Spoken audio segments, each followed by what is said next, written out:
Hey, my name is Cornelius and welcome to my YouTube channel. If this is your first time joining me, then welcome. I don't know why it's your first time, but hey, whatever. Hit that subscribe button down at the bottom. I would love for you to be a part of our community, be a part of our family. If you're returning, then welcome back. You know, great to have you. I wanted to share something, and I just wanted to expound on something that I posted on my YouTube channel a couple days ago. And if you're not following me on Instagram, I'm sorry, it's Instagram, not YouTube. Where's my brain? I'm having a child and we're both pregnant, so my brain is all over the place. But anyway, on my Instagram, and if you're not following on Instagram, I would love for you to. My Instagram handle is @thisiscornelius. Again, it's @thisiscornelius. I'm also on Twitter, is @thisiscornelius, and I'm also on Facebook as Cornelius Lindsay. So I'd encourage you to follow me, stay up to date, see all my cool things. Sometimes I post really good stuff. Sometimes I post really funny stuff. Sometimes I post things that people don't think is funny at all. And so what? You know, get over it. But nonetheless, I wanted to expound on something on the post, and I don't know it verbatim, so I'm just kind of wing it here. But on the post I was talking about, you know, oftentimes we ask God, we go to God and we ask Him to give them things that we want. But in actuality, God, and we learn very quickly that God gives us what we need. In the book of Jeremiah, I believe it's chapter 17, I believe it is. In the book of Jeremiah, he makes it clear that our heart is deceitfully wicked above all things. He says, who can understand it? And we come from our mother's womb. We come with a deceitful heart. You know, we have things inside of it that we would love to believe are actually good, but in actuality, most times they're just not. And the heart is deceitfully wicked. We have things that we want. You know, as a child, when I was in elementary school and middle school, I loved playing video games. I always wanted video games. I wanted the latest video game. I wanted the latest game system. I just wanted a video game. I wanted to play video games. And then I quickly found out, guess what? I don't like playing video games as much as I think I do, because as I got older, my priorities changed. I no longer just wanted to play video games. I wanted to, like, you know, read a book. I wanted to, you know, read a manual on how to build some stuff, on how to do something. I had other things in my mind. I was, you know, then focused on relationships, and I was focused on just how to pay my bills. I got a job. You know, when you get a job, you just don't have time to want what you thought you wanted, what you used to want. But I say all that to say, when we were younger, there are things that we wanted. And when we get older and we mature, we quickly realize, as our priorities change, that a lot of things that we want are not things that we really need. You know, I talk about my marriage a lot, and I talk about a lot of my difficulties, a lot of my struggles, a lot of my insecurities, and all those things. When I met my wife to this day, she's still a polar opposite. We're like this. We're like north and south. You know, I'm south, she's north. My wife, I call her my sunshine because I believe she brought light and sunshine into my life. I mean that both, you know, literally, and also I mean that figuratively. Literally, I lived alone when we first got married. I had a two-story house, and in the bottom level, I had no furniture because my rationale was, if people came to my house and they realized I didn't have furniture in my house, then guess what? They wouldn't stay long. Boom, that was it. And when people came over, they rarely stayed long, and it didn't matter because many people didn't come over because I didn't have many friends anyway. But when people came over, they were like, oh, you don't have anywhere to sit. No, I don't. You got to sit on the floor. The floor is hard. Sorry, you got to go home. And I always kept my blinds closed. I always kept the curtains on. It was just completely dark. It was completely dark. I was in my room. It was just dark in my room. That's just how it was. And then I get married to my wife. My wife comes into the house and she's like, "Oh my goodness, these walls are so dark." And I'm like, "They're you know, eggshell white. It's kind of bright to me." And she's like, "No, we need to paint our bedroom yellow."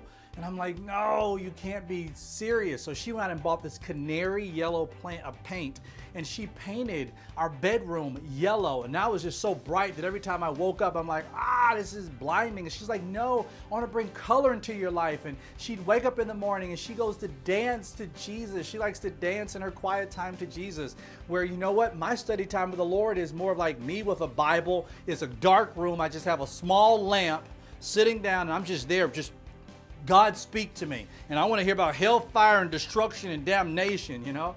My wife comes and she's like, no, life is so enjoyable. And I used to look at her and I would tell her, look, you're living in like La La Land. You're living like tulips and daffodil land. And I'm over here in like the weeds. Like, you need to come to reality. The reality is the world is dark. It is mean. It is rude. It is evil. And we have to come to, I was crazy, you know. My wife came into my life and she provided sunshine.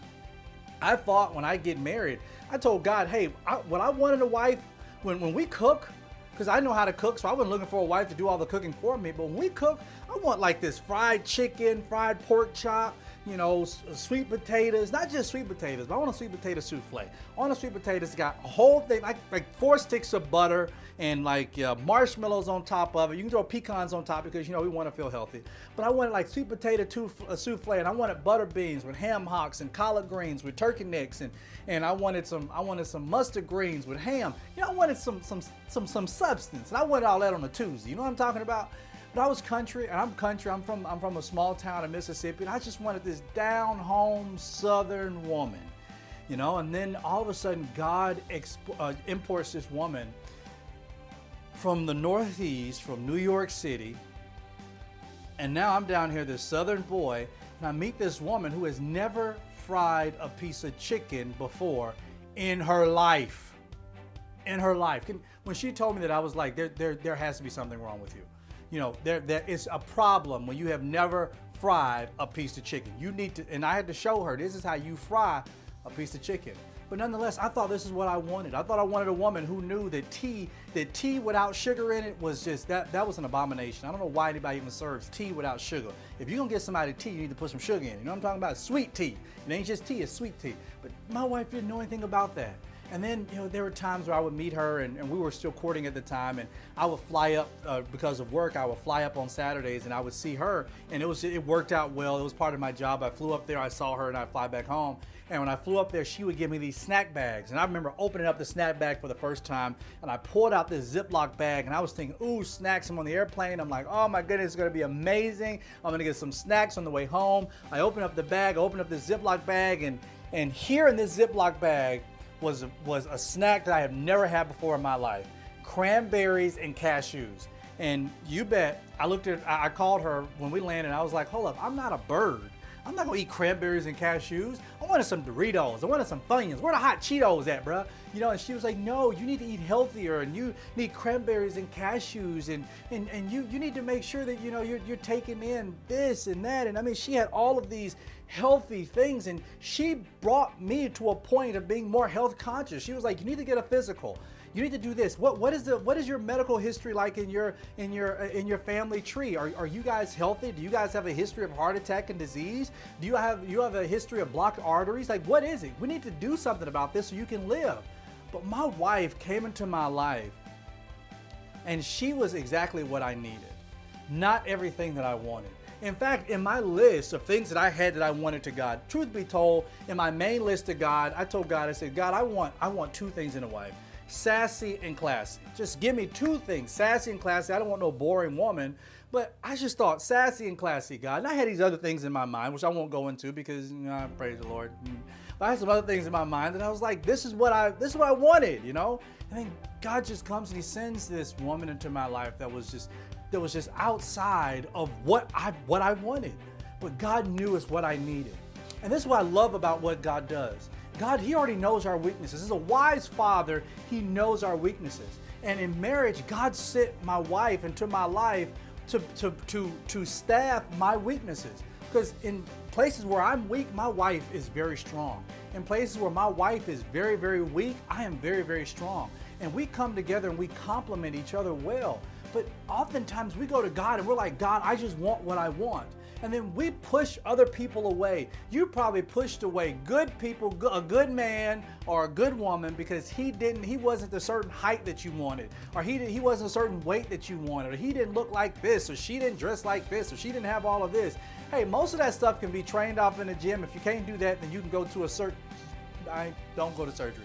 But you know what I mean? Like some of that stuff, it can change. He may be a little overweight now, but that just takes a little gym action. That means you and him, y'all go to the gym together. You got to change some eating habits. But don't throw away the whole package just because it didn't come wrapped the way you wanted it. Oftentimes we want what we want. But let me tell you something.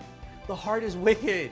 And God knows that. He knows that you only want what you want because of what you've seen on television. You're comparing the man you're with now with the man you're lusting after on social media. You're comparing the marriage you want now with the marriage that you're lusting after on Instagram. You're comparing what it is that you think you want now with what everybody else around you has. And I'm telling you, you want what you want, but God knows this is not what you need. And it's actually a blessing in disguise that you don't have what you need. Because God knows that if you don't have what you want, I clean that up. That you have it's a blessing in disguise that you don't have what you want. Because God is saying, if you had what you want, that will destroy you. Because I know what you need. As a father, my son comes to me and he says, Dad, I want juice. And I'll say, son, you can't have juice. Have you had water today? No. Well, you need to have water. Why? Because it's what you need. Water is what you need, not juice. Juice is just a luxury. You don't need juice. You need water. Dad, I want chips. You don't need chips. But Dad, I'm hungry. That's not real food.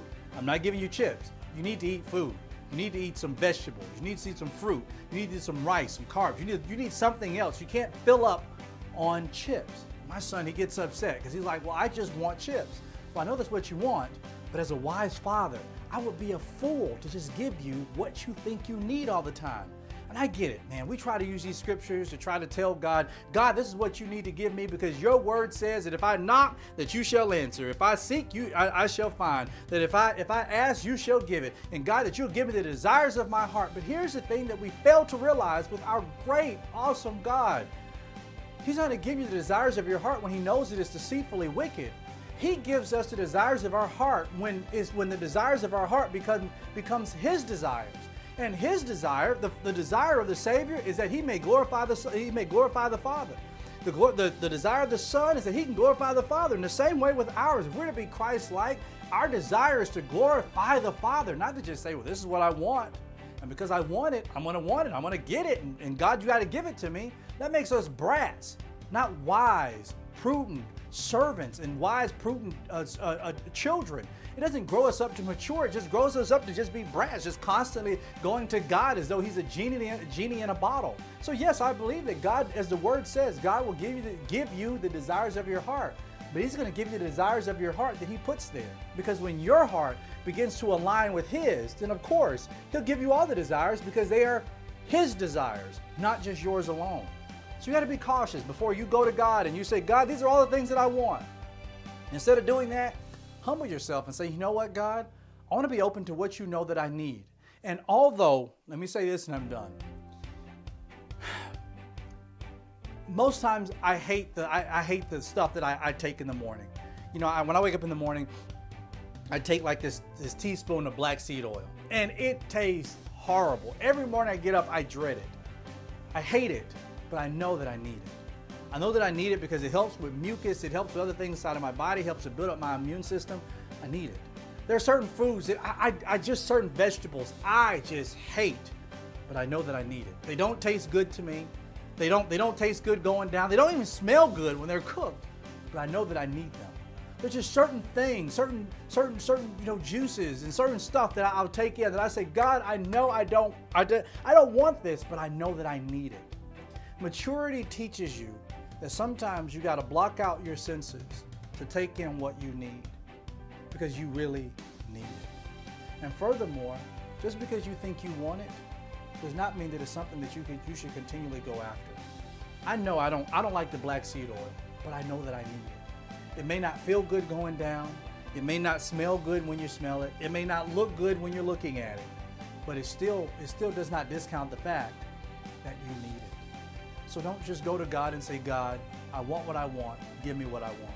Instead, humble yourself and go to him and say, God, I'm thankful that you're going to give me everything that I need. I pray that this encourages you. Again, if you haven't already, please follow me on Instagram @ThisIsCornelius, Twitter @ThisIsCornelius. You can even follow me on Facebook, Cornelius Lindsay. I'd love for you to become part of the family, a part of the community. And if you haven't already, my wife and I, we also have a family channel called The Lindsay's TV. You can just get it right here on YouTube. It is The Lindsay's TV. Just up that search bar, The Lindsay's TV. Make sure if you haven't already, you can watch our family. You can also subscribe to the channel. If you're new here, I do hope that you subscribe as well. I love you. God bless you. And until next time, stay up.